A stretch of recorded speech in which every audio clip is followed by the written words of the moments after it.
John Gosden is going to be a big hand for you this week, or this year at Royal Ascot. And looking at Tuesday, you've got fencing, Gregorian and the Nile and the St James Palace over the mile. Yes, it's take Power out. It's an open race. He's a legitimate favourite, but I think these horses deserve to take their chance. It's, the 3-year-old championship race, good stiff mile at the round mile from Swinley Bottom at Ascot, and I think it should suit all three of them as a track to race on. How do you separate those three? Well, I think at the moment my retained jockey is leaning towards the Nile, but I find it quite difficult to separate them. They deserve to take their chance, and I wouldn't be running all three at this stage unless I thought that. Palazzo Bianca in the Ascot Stakes over the 2.5 mile, the soft ground going to be a question mark there? Nope, his father liked it, he'd like it. Scirocco is his father. I think he'll suit the race. He obviously needs to get into it to sneak in on the bottom weights, and sometimes that doesn't always happen. You can get balloted out, so we'll have to see. Numerous runners for you on the Wednesday. Walk us through your main chances there.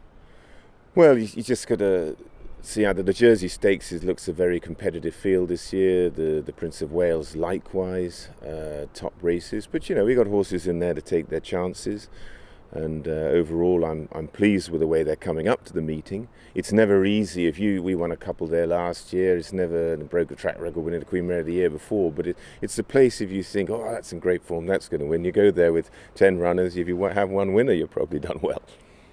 Thursday in the Gold Cup, you've got Caucus. The trip going to be a question mark there? It's a question mark. I know you get the 2 miles, no problem, but it's that extra 4 furlongs, the 2.5, and that's when the quickening happens, and that does sort them out. But quite quickly, but we're keen to run him. He's in top form. I've had 2 races coming up.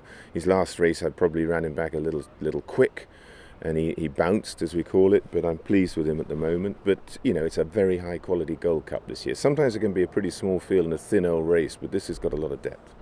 Looking at the Harbour, it's a great field this year. You've got Nathaniel and Aiken nominated. They're both proven performers, but they may not run.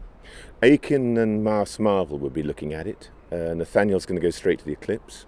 He ran into just a bit of mucus on his chest, but he's back in good form now, but I've missed the work, so I can't go there. Could be an interesting race because there's no penalties now for Group 1 winners, so it's like a Group 2, but a horse like St Nicholas Abbey could turn up, and if he did, he'd probably frighten a lot of us away.